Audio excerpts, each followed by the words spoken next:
Hello दोस्तों, नमस्कार। आप देख रहे हैं मिस नैना का यूट्यूब चैनल। और कहानी शुरू करने से पहले मैं आपको एक बात बता दूं, ये कहानी कल की वीडियो की सेकंड पार्ट है। तो चलिए मैं आपको सुनाती हूँ कहानी। अगर आपने कल की वीडियो मिस कर दिया है तो आप हमारे चैनल पर जाकर चेक कर सकते हैं या फिर डिस्क्रिप्शन में जाकर वीडियो का फर्स्ट पार्ट देख सकते हैं। वीडियो स्टार्ट करने से पहले मैं आपको और एक बात बता दूं जो कि बहुत ही ज़रूरी है। दोस्तों, इस कहानी को सुनते वक्त ईयरफोन या फिर हेडफोन का उपयोग करें। इससे इस कहानी की ऑडियो क्वालिटी आपको पसंद आएगी जब आपके कानों तक पहुंचेगी। चलिए अब इस कहानी को शुरू करते हैं। दोस्तों, मैं 32 का वो 45 की कहानी के दूसरे पार्ट है ये। और पहले पार्ट में मैंने आपको बताया था कि सीबू की मुलाकात एक औरत से होती है जिनका नाम पूजा है, नियाशा।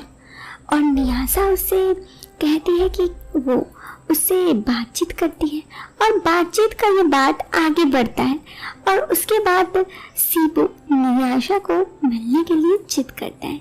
नियाशा पहले तो नाना करती है, फिर बाद में मिलने के लिए राजी हो जाती है। तो सीबू नताशा से मिलने के लिए नताशा के घर आता है। अब आगे दोस्तों, सीबू गेट नॉक किया। अब आगे की कहानी सीबू के बातों से सुनी।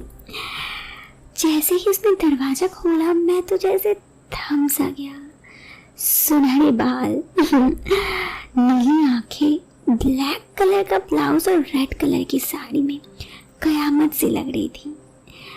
वो भी मुझे देखते रह गई। फिर कहीं बाहर ही रुक कर आए या अंदर भी आना है। मैं अंदर आया तो उसने बैठने के लिए कहा और कहा आप क्या पियेंगे, कोल्ड ड्रिंक्स या फिर चाय, कॉफ़ी। मैंने कहा मैं ये सब नहीं पीता। तो उसने कहा तो क्या पीते हैं, बियर या वाइन। मेरी रजामंदी से उसने बियर ले आई और हम दोनों बैठकर बियर पिए।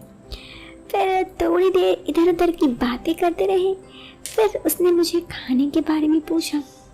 मैंने उसे कहा कि हाँ। फिर उसने जब थोड़े बहुत चिकन पकोड़े वगैरह दिए, मैंने उसकी काफ़ी तारीफ की कि तुम तो बहुत अच्छा खाना बनाती हो। उसने कहा पता है, मुझे आज तक किसी ने मेरी इतनी तारीफ नहीं की। मैंने कहा किसी ने आज तक आपको इतना अच्छे से समझा ही नहीं है। मेरी हर बात पर वो जैसे मुझसे प्यार करने लग रही थी। लेकिन अभी तक बस हम दोनों बातचीत ही किए थे। कहीं ना कहीं मेरा मन में वो सब आ रहा था जो हर लड़के के मन में आएगा।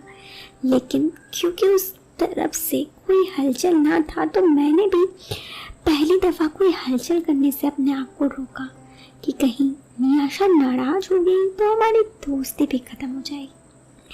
खैर, उसके काफ़ी देर बाद मैंने नियाशा को देखा तो वो मेरे तरफ देख रही थी। शायद उसके दिमाग में भी कुछ न कुछ पहल चल रहा था, लेकिन वो ये सारी बातें मुझसे बयान नहीं कर रही थी। हिम्मत करके मैंने उसका हाथ पकड़ा और उससे कहा नियाशा, तुम्हें पता है एक बात? उसने कहा हाँ बताओ।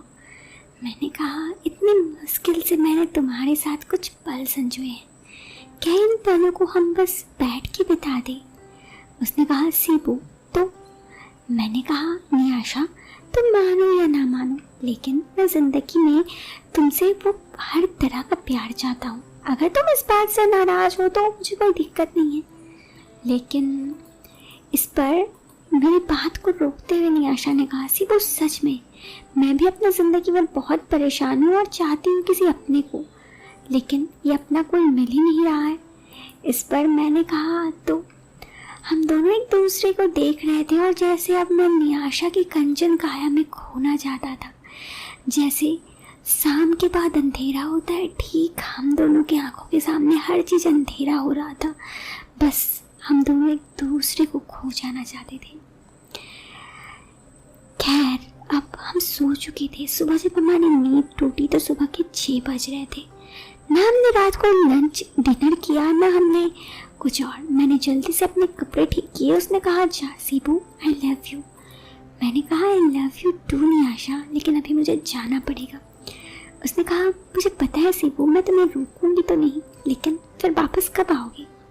मैंने कहा बहुत जल्दी। जिस तरह तुम मिलने से बेताब हो मुझे, मैं भी तुमसे वैसे ही मिलने बेताब हूँ सीबू। और उसके बाद मैंने उसे विदा करके फिर मिलने का वादा करके वहाँ से आ गया। मैं इन सब के बारे में सोच रहा था। बेशक मेरी शादी नहीं हुई थी, लेकिन नियाशा शादीशुदा थी। क्या ये सब सही था? इन सब चीज़ों के विचार के बाद मैंने दिमाग में यही आया कि प्यार और वार में सब सही।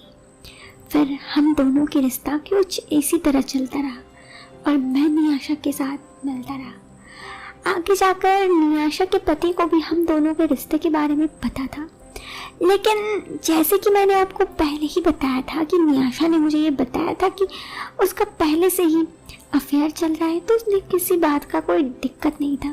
साथ ही उस चीज़ को लेके खुश भी थे कि कम से कम नियाशा खुश है। तो इस तरह मेरा और नियाशा का रिश्ता जन्मों जन्मांतर का हो गया बिना शादी के। दोस्तों, ये कहानी यहाँ पे ख़त्म हो जाती है। बेशक ये कहानी का दूसरा पार्ट था, लेकिन इस पार्ट के अधूरे रहने पर यह कहानी पूरी नहीं होती। तो आपको ये कहानी कैसी लगी? मैं आपको फिर कहूँगी, अगर आपने वीडियो के फर्स्ट पार्ट को नहीं देखा है तो आप वीडियो के फर्स्ट पार्ट को देख सकते हैं। लिंक आपको डिस्क्रिप्शन में मिल जाएगी या फिर चैनल में विजिट करके आप देख सकते हैं। मैं लेती हूँ आपसे अलविदा। मिलते हैं फिर एक नई वीडियो में। Till then bye bye, take care.